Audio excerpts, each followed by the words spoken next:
Hello and welcome to Fixing South Sudan, your ideas for building the new nation. I am Deng.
Hello and welcome to Fixing South Sudan, your ideas for building the new nation.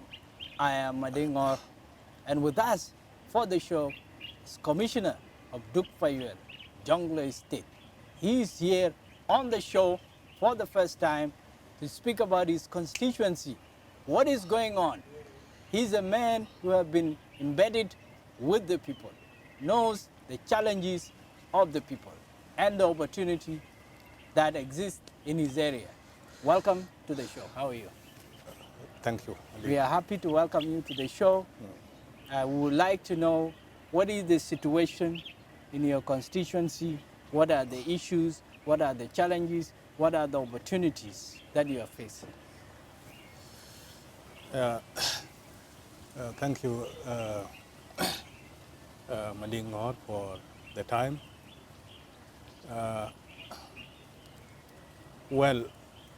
Following the creation of 32 states, 2016, that was when I was appointed as a commissioner of Payuel. So Duk was one constituency all along. Since the country came, our country get independent. And later on, it was divided up into 4 counties. That is Payuel, Padiet, Panyang, and Pagak. So I'm sitting in Payuel. I went home in the midst of the crisis, because we know the ongoing war started in 2013, and I was taken there in 2016. I got only 2 villages in Payuel that were inhabited by very few people. Some of them were displaced people who came from the areas of Patuet, Panyang, Pajut, and some of the residents were returnees who returned back from Bor town, from Panyangor, back to the area. Payuel was one of the area that were privileged, because we have quite a number of people who are educated. We have quite a number of young men who are in abroad. They tried their best to bring the home village up. So we were having, before then we were having hospital, JDF, which was well known in the whole area. We were having some good school, well within Payuel. But by the time I arrived there, I got everything obliterated by the current conflict. The hospital itself. The ending conflict. Yes, the ending conflict. Thank you. Hospital was destroyed, the school were destroyed, other livelihood was destroyed. So when I went in, the first thing was to mobilize the people so that they come back home, of which at least almost quarter of the population, not half, returned. They settled in Poktap and Payuel itself, the Payuel Center, which is designated headquarters for the county. It is not yet a headquarters in terms of how you can look at it physically, but that's going to be the headquarters. We have not yet done any development in there. So people start settling from the end of 2006 till the entire of 2007. But because of internal insecurities also, leave alone the previous conflict that was ended by the signing of the revitalized peace agreement. But the tribal conflict, as we know very well that Jonglei, being habited, the greater Jonglei now, being habited by 6 tribes, of which Dinka, Nuer, Anuak, Murle, Jian, Kachipo. These 6 tribes are rivalry, or they have been engaging in this unpopular conflict for a while, especially between Nuer, Murle, and Dinka. So the internal conflict between Murle and our area intensified. And when we were almost resettling, my county was attacked on November 28, 2017 by armed militia from Murle. It was one of attack that you cannot imagine, of which we lost 44 people on the spot and 51 children were abducted. The attack happened at 5 a.m. in the morning.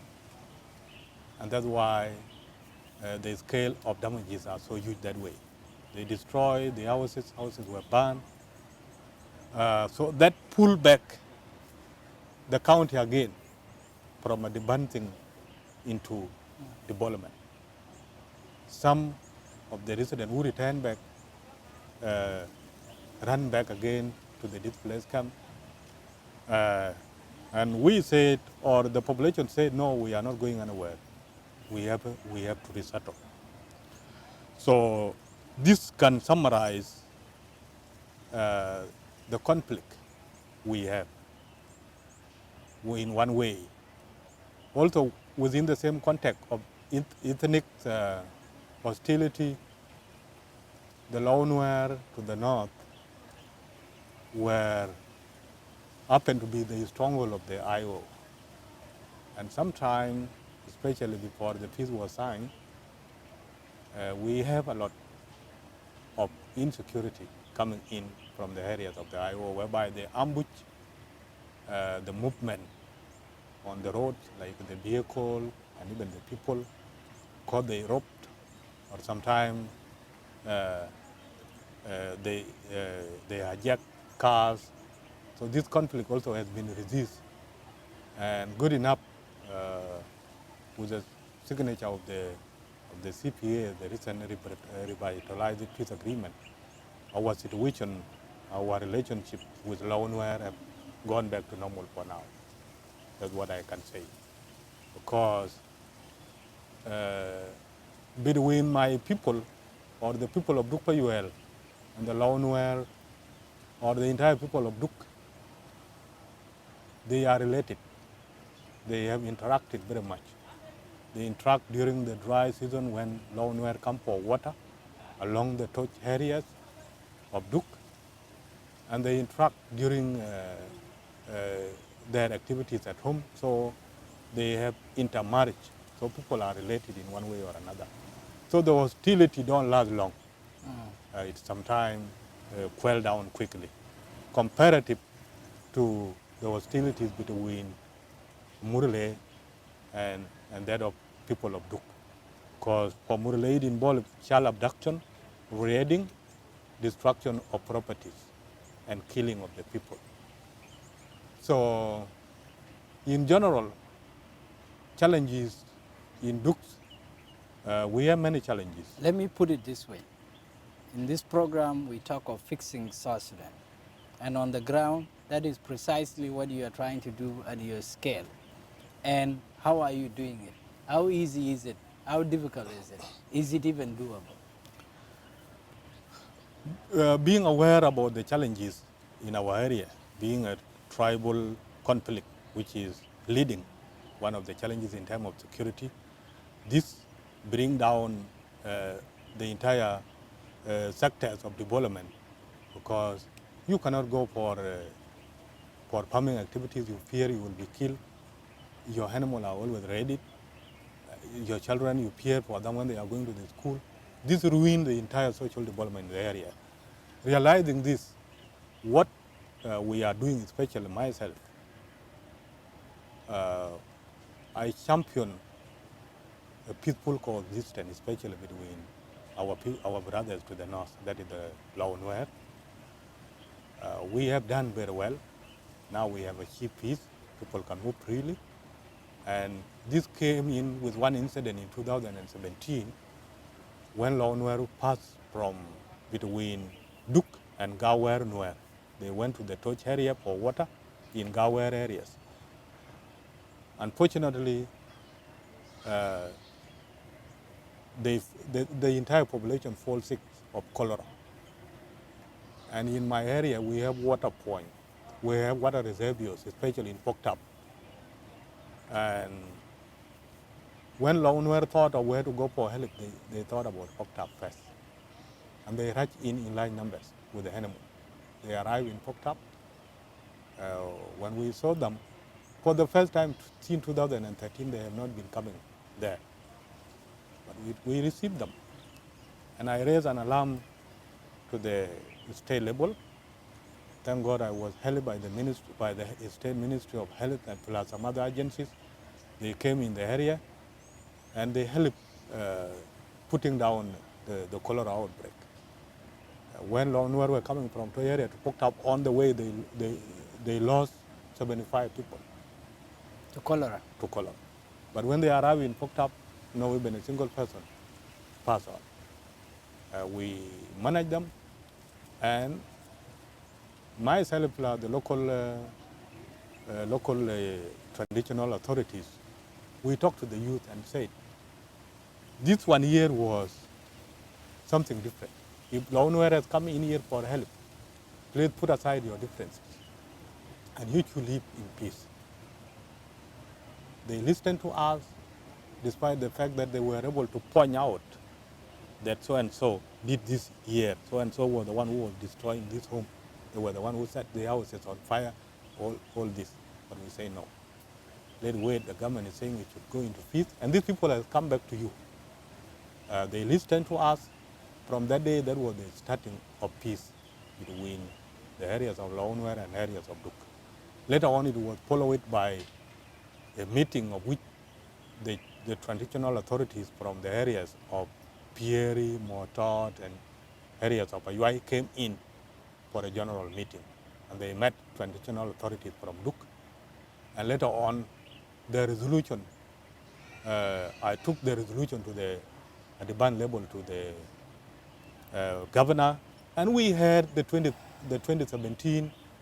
There was a meeting on the 13th of November, 2017. So you restored the peaceful relations with yes. your neighbor to the north. Mm-hmm. Of which all the poor state came for that meeting.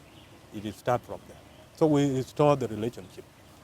Now we are also working to restore our relationship between Murle and the general Jiangbo, of which Duk is among them.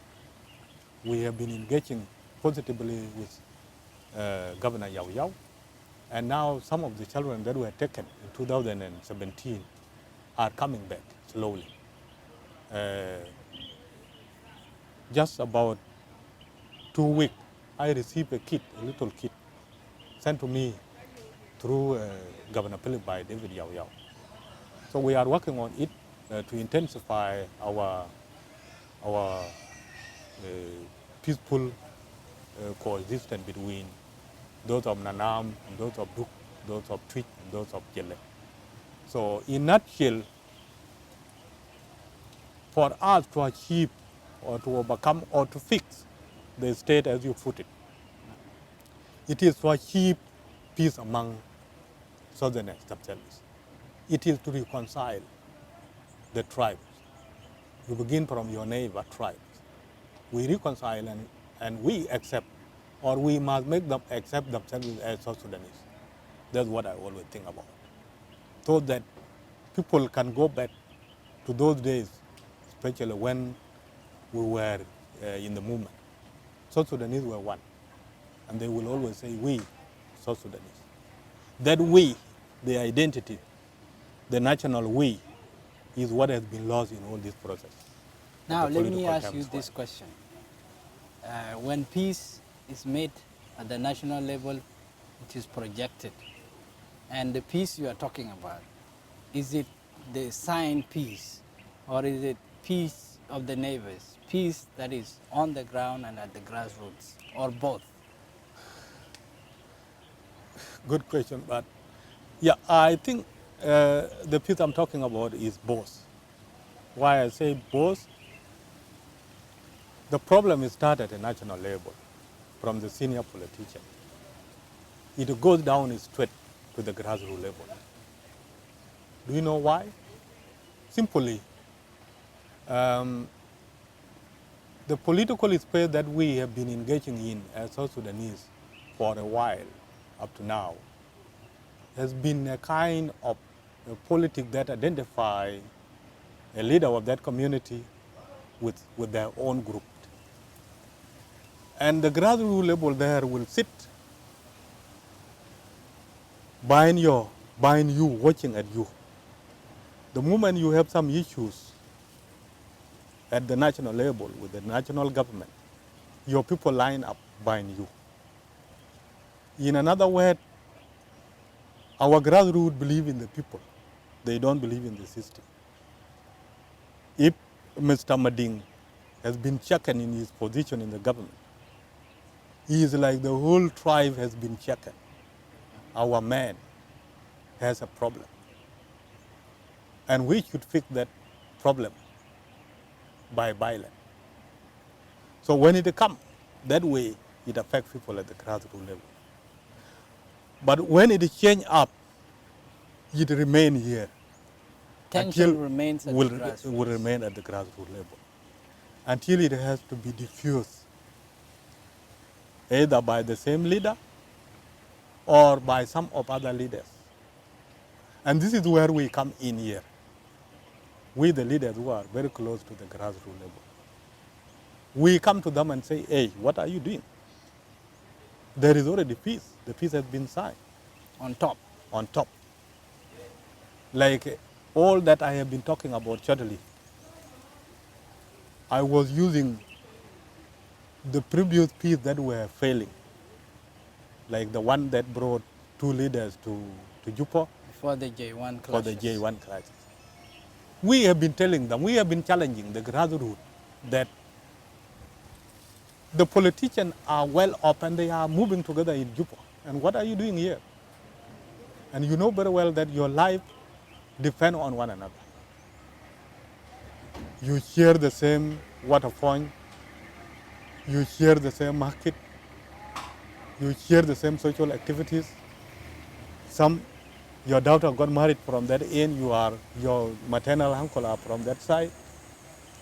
I tell you, between us and people of Duk, when there is any fighting, people will mourn from both sides. If one person is killed, that person will be mourned from both sides. Because it can be from this side, but the maternal uncle are from the other side. Can this person be mourned by the entire community? This is what is happening. So we have been picking things up. So I am talking of both. We use the example from the national, bring it down to reconcile people, and said, look, how long have you been existing? The tribe. Long time ago, before everyone who is existing today was born. But so you have been in conflict or sometimes in peace. You feel that you are making a bridge between the peace at the national level and peace at the local level. Yes. And there's going to be total permanent ceasefire. Yes. Is that being witnessed? Yes. It is being witnessed. It is being witnessed by the activities that are going on now. We have a market now in Duk, whereby all owners brought their cows and sell them there. We have a market now in Yuai, where everybody go and sell their property. This ceasefire has been witnessed. We have some cases whereby some people who are aggressive enough, when they tempered with the normal norm and they rush back, they are encountered and taken to the authority. This has been witnessed. It has also been witnessed by the movement of the humanitarian freely between our borders. The only point where it has not yet been witnessed very well is between Dinka of Jonglei and Murle, and between Buma State, and between Buma State and Bia State and Akobo. There is still high tension. Your message is that peace, total peace at the grassroots is going to fix us. Peace in the grassroots. How do we achieve recovery as a result of the peace initiatives, both at your level and at the national level? How do we ensure that those who are scattered come back and they can make livelihoods? There are two ways that we can achieve this. The first thing is what people are engaging in now. This is the first step, building the trust again. To build the trust, like recently when I left my area, all my MPs from national level are going on with the public rallies, from Payuel to Pajut to Pagak to Padiet, and they are coming back this way to Werinyol to Panyagur. And what they are talking about, they are interpreting the peace that was signed. They say, look, this is how we have gone through peace. And we need you to forget all the past and come back to this. The next thing that I can see in the process of building trust is this politician, like the politician of the Great Half Nile, can come together, walk down together, making rallies in the entire Half Nile. The same to politicians of the Greater Equatoria, Greater Bahr el Ghazal come together and they move. Like if those of Riegai, if those of Nyadak, those of Marial Benjamin, those of Philip Thorne Lake, those of Makirithiong, those of Deng Yuen, and plus the governors, and you name them, and so forth. If they could move in the Greater Jonglei, together with Baba Medan, together with Mr. Yao Yao, together with, and then they go to a particular area and say, look, here are we. Our political differences, we have put them aside, and we are working for the progress. Join us, and we are one, and if should anything happen at the grassroots level, we will disown. It's not political anymore. That's going to make a difference. It will make a difference, and it's one way of building a trust. The second, which I think can put everything to rest, is the disarmament of the civil population. If the civil population is going to be disarmed successfully, which to me, it must begin from the National Assembly to pass it as a law that illegal gun is not needed in the country. And then it's given to implementing sector, which is the executive. The president will pass it down to the governors will take it down to the commissioners, and we will implement it. Like I always say, like in my county, 2 weeks is enough to disarm everybody. Because I know where everybody lives, I know who is owning, I mean, in terms of clan. If there is assurance that there will be no vulnerability. Yes, if there is assurance that the other communities are disarmed, they will not come to my area and use it as an opportunity. I can disarm the population within 2 weeks. So disarmament, why so? Because all this series of conflict, the one of 1983 up to 2005, and the recent one, they have trained people in a different way. They have militarized the Society completely. Have you fixed South Sudan? So fixing South Sudan today, first we have to get rid of the arm. Because they will still use it to rob, they will still use it to revenge, even if this political scenario change. They have already remained in the problem. Now in Nuer areas and in some other areas, the major cause of killing is revenge attack. Take away the gun. Take away the gun. And this will put everything Silent to the rest. guns. And within 1 year or the second Development will year happen. alone, automatic, the development will come. What is one thing that you are proud of, that you have done and you are proud of?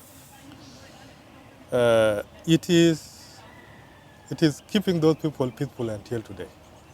I have been there for 3 years. Staying with the people. With the people. When From there 2000 was every reason to from- leave the area. From 2016 up to today, I stood in quite a number of deadly crises, and God has helped me, and they have been listening to me. And they are still staying peaceful up to today. Stay where you are, Stay regardless of all the challenges. I have not done any much development because of those issues that I have already narrated, because my population is stable, but keeping them together, holding them together up to today is And something staying with them and staying with them has made a difference. is something that I'm very Has proud fixed of. us. Yes. Thank you so much.